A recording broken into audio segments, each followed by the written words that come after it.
Vous êtes sur Ondo TV et vous avez raison. Bonsoir et bienvenue dans votre journal. À la une, ce soir, le Centre national de promotion du volontariat, CNPV, célèbre la journée internationale des volontaires. L'insécurité reste toujours un problème récurrent au centre et au nord du Mali, malgré la signature de l'accord d'Alger depuis 2015. Plus de détails au cours de cette édition.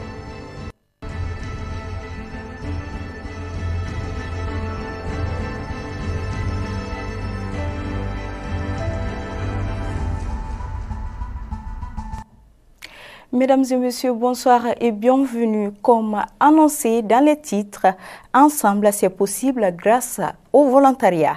C'est le thème national de la Journée mondiale du volontariat. L'occasion est pour notre pays de rendre hommage aux volontaires pour leur engagement patriotique. Cette édition 2020 est organisée par le Centre national de promotion du volontariat au Mali, CNPV. Un reportage d'Ibrahima Sako et Ibrahima Sou.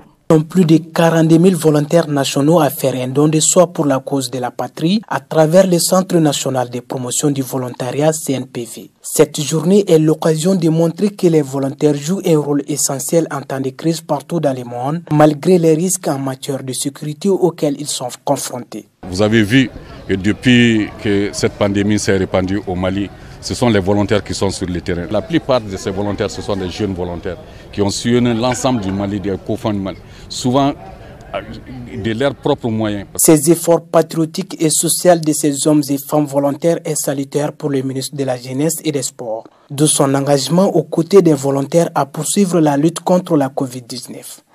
La journée internationale des volontaires de cette année est donc l'occasion de remercier les volontaires pour leurs actions et montrer l'impact du volontariat dans la lutte contre la pandémie. Des prix de reconnaissance sont décernés aux personnalités et aux organisations qui se sont distinguées par la promotion du volontariat. Au total, 10 personnes et plusieurs associations de la société civile ont reçu le prix. C'est toujours avec beaucoup d'émotion que je me trouve dans le milieu des volontaires. Parce que le volontariat, c'est une des plus nobles activités que l'être humain puisse accomplir. Remercier également les volontaires. Nous savons le rôle et la mission des volontaires sont extrêmement importants pour notre pays. Très fiers et on va redoubler encore d'efforts pour le bien du Mali. Sketch sur le respect des mesures barrières et une prestation slamée sur le volontariat ont couronné la cérémonie. On vous salue avec les poches vides à l'œuvre, affronter la Covid-19. Être volontaire est un engagement patriotique. Je suis volontaire, je m'engage. La Direction nationale du développement social DNDS a initié une réunion du comité de pilotage des sites des personnes déplacées du Nord qui ont été accueillis dans 2 sites dont la région de Gao et le district de Bamako. Le compte a rendu avec Aminata Koumaré et Ibrahim Sou.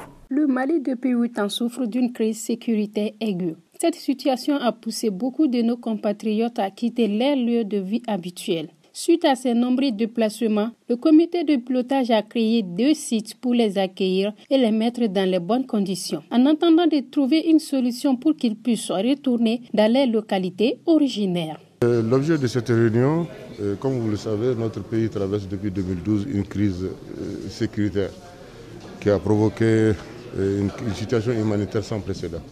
Et cette situation humanitaire a donné lieu à des déplacements forcés de beaucoup de populations du nord et vers le sud. Et depuis, nous sommes en train de travailler, le gouvernement à travers les départements ministériels, sous le leadership du ministère en charge de la solidarité et de l'action humanitaire, qui est aujourd'hui représenté par le ministère de la Santé et du Développement social, avec les acteurs humanitaires, les ONG nationales et internationales, pour l'assistance et la protection aux personnes déplacées internes. Et au cours du temps, nous nous sommes rendus compte qu'il y a un déficit et vraiment des véritables problèmes de coordination des interventions au niveau humanitaire.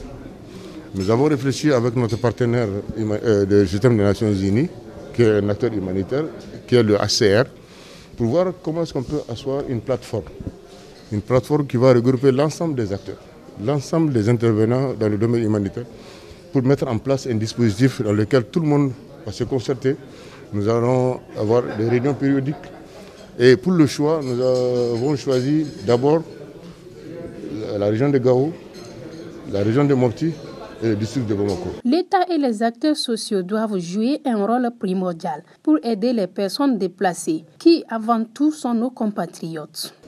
Toutes les difficultés que nous avons, c'est d'aller à une coordination de toutes nos interventions, que ce soit celle de l'État, des privés, des partenaires techniques et financiers, de la société civile. Tous doivent converger pour qu'on puisse mieux coordonner nos interventions sur les sites des personnes déplacées internes. Depuis 2012, le pays est dans cette crise sécuritaire et humanitaire et les personnes déplacées sont confrontées à d'énormes difficultés quant à leur survie même. C'est l'insécurité qui a fait que les gens se sont déplacés. Aujourd'hui, qu'est-ce qu'on peut faire pour que cette sécurité revienne? Je crois que les secteurs concernés sont à pied d'œuvre pour que cette sécurité puisse s'installer. Au-delà de la sécurité, c'est des gens qui, en quittant leur localité, avaient tout perdu. Comment est-ce qu'on peut les accompagner sur le plan social, sur le plan économique, pour qu'ils retournent dans la localité et puissent mener les actions et les activités pour lesquelles socio-économiques pour se réinstaller durablement. Et à côté de cela, nous avons l'accès aux services sociaux de base. Nous sommes en train de travailler avec l'ensemble des départements sectoriels pour que la santé soit plus proche des populations, pour que l'eau soit plus disponible, pour que l'éducation aussi des enfants soit prise en compte. Et cela, de façon globale, nous pouvons créer les conditions de retour dans les localités en offrant des possibilités d'accès aux services sociaux de base. Notons que l'insécurité devient grandissante dans notre pays et la survie de tout un chacun est primordiale. L'accord d'Alger signé depuis juin 2015 entre les autorités maliennes et les parties signataires n'arrive toujours pas à être appliqué. Bien que la position de la France y soit décriée et adulée à la fois, la population reste optimiste et impatiente pour un éventuel retour de la paix. Le point avec Yacouba Koulibaly et Aboubakar Traoré. L'application de l'accord d'Alger peine à aboutir et impacte considérablement la paix au nord. Selon l'analyse Issa Sissé, les problèmes géoéconomiques remet en cause la position de la France par rapport à la résolution de la crise du Nord. La paix, c'est entre la main de la politique française. Si on accepte ce qu'ils veulent aujourd'hui, ils vont imposer cette paix aux Touaregs de ne plus se rebeller. C'est ça qu'on doit comprendre. Cet accord est fait uniquement pour imposer au peuple malien que la France puisse prendre son indépendance économique au Mali. Les Maliens, nos frères Touaregs, sont manipulés par la France. C'est ça qu'on doit comprendre et c'est ça qu'on doit dire. Ce sont ces réalités-là. Cet accord est en faveur directe de la France, à laquelle il fait référence de toutes les richesses qui sont au nord du Mali. Il ne peut pas négocier avec l'État malien, mais en essayant de séparer les Maliens, pousser vraiment une communauté à prendre vraiment son indépendance, ça lui favorise, étant donné que lui, il s'est déjà fait une partie dans cette même zone. D'où ils ont même tracé une ligne pour séparer le Mali. Par contre, le président du complexe Infaplis, Inamoud Ibn Yatara, y voit autrement et pense qu'il faut plutôt renforcer la coopération entre le Mali et la France. Certaines compréhensions des sujets géopolitiques, des sujets stratégiques, ne sont pas à la portée du commun, des mortels. Donc, les mécanismes de coopération, de collaboration d'un pays avec un autre, ça, c'est des aspects très, très, très importants. Et moi, je pense que on doit un peu réfléchir et remettre les choses à leur place. La coopération avec la France, pour moi, il faut la renforcer. Pourquoi? Parce que, vous savez, chacun dit, bon, ma valeur, ma culture, tout ça là. Mais quand les gens sont arrivés à Konna, qu'est-ce qui s'est passé? Quelle valeur nous a permis de dégager ces gens-là? Ce n'est qu'un aspect de la coopération qui a été oublié, qu'on a mis en branle. Et c'est pour cela. Et puis, dans toutes les façons, quand tu fais la politique, il faut faire la politique de tes moyens. Mais au-delà de tes moyens, tu es obligé de chercher des relations. Donc c'est pour cela que moi, au stade où je suis, je pense que les systèmes de coopération avec les différents partenaires, il faut les renforcer. Ce qui n'a pas empêché d'ailleurs au professeur Yatara de déplorer la lenteur de l'application de l'accord d'Alger. Il faut avouer que ça fait 5 ans que l'accord pour la paix et la réconciliation au niveau du Mali est là comme étant un instrument sur lequel on doit en tout cas évoluer pour ramener ces questions de cohésion sociale, de réconciliation au niveau national. Mais ça traîne. Ça traîne depuis 5 ans. Et je pense que la période que nous sommes en train de vivre aujourd'hui, qui est une période de transition, doit remettre en tout cas certaines questions de l'accord pour que ça puisse bien marcher. C'est un outil indispensable vraiment pour la stabilité et la sécurité au niveau du Mali. En effet, sur la question du DDR, le professeur Inamoud Ibn Yatara estime que ce processus a besoin d'être encouragé. Ce qui est opérationnel est différent de ce qui est institutionnel. Le DDR, c'est un mécanisme peut-être qui a été conçu pour qu'il y ait politiquement une démarche.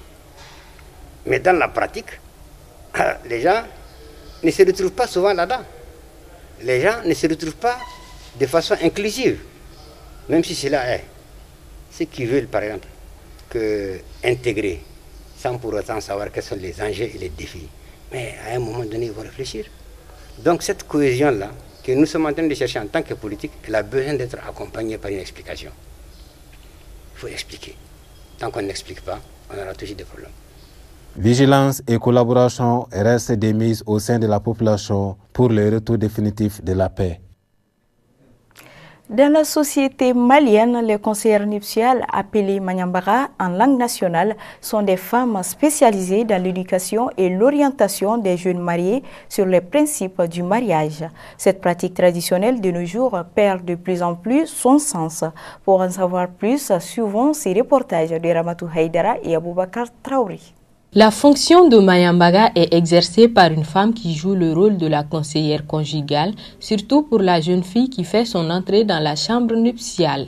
Dans le temps, on estimait que les jeunes filles n'avaient pas d'expérience, il fallait donc les préparer pour leur première nuit de noces. Et c'est la raison pour laquelle la conseillère conjugale les accompagne et les assiste dans la chambre nuptiale. Ce sont les jeunes filles pures qui sont placées sous l'assistance de Manyambara. Elle leur apprend des choses et les conseille sur les aléas du mariage.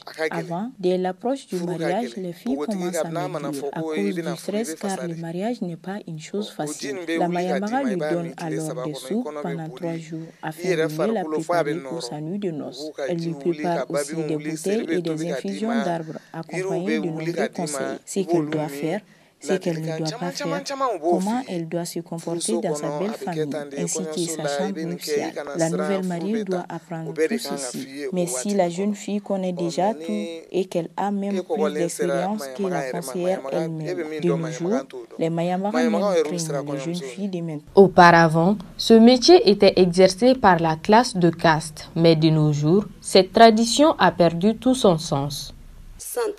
La fonction de Manyambara était autrefois une tradition et c'était réservé pour les Garankis. Mais maintenant, tout le monde le fait parce qu'ils estiment que c'est rentable. Sinon, les Garankis sont celles qui ont une maîtrise et la connaissance pour ça. Quand la femme Garanki encadre une jeune mariée, ses chances d'enfanter sont assurées et son foyer sera toujours stable. Aujourd'hui, il n'y a plus question d'hériter de cela. Tout est compliqué.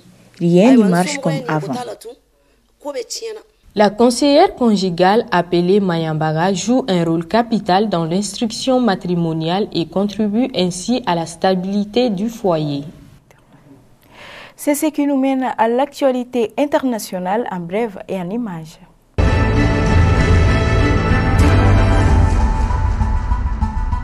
En Chine, plusieurs personnes tuées par une fuite de gaz dans une mine de charbon. Les médias officiels chinois ont annoncé la mort de 18 mineurs ce samedi 5 décembre à cause d'une fuite de gaz dans une mine de charbon du sud-ouest de la Chine, où les secours tentaient d'atteindre 5 autres mineurs toujours piégés sous terre. Un accident dans la mine de Jiangshung, près de la ville de Xunpeng, ayant entraîné une fuite de ces gaz mortels à piéger vendredi 24 mineurs.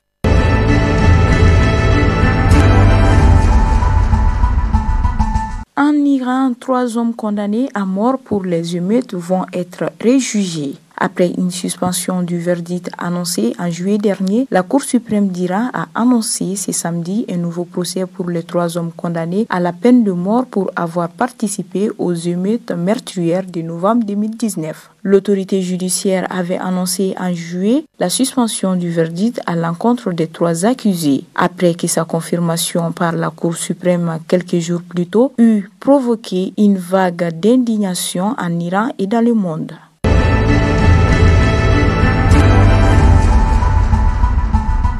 Google sommet de s'expliquer après le licenciement d'une chercheuse noire. Plus de 1200 employés de Google et plus de 1500 universitaires et membres de la société civile avaient demandé vendredi des explications à l'entreprise tchèque à propos du licenciement d'une chercheuse noire travaillant sur les questions d'éthique liées à l'intelligence artificielle. Tramit Gebru a tweeté mercredi que ses supérieurs hiérarchiques avaient accepté une démission qu'elle affirme n'avoir pas soumise. Après qu'elle se fut plainte auprès d'un groupe interne du fait que la firme californienne réduise au silence les voix marginalisées.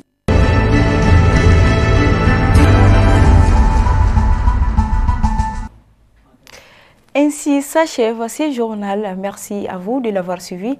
Très bonne suite de programme sur Ondou TV. Bonsoir.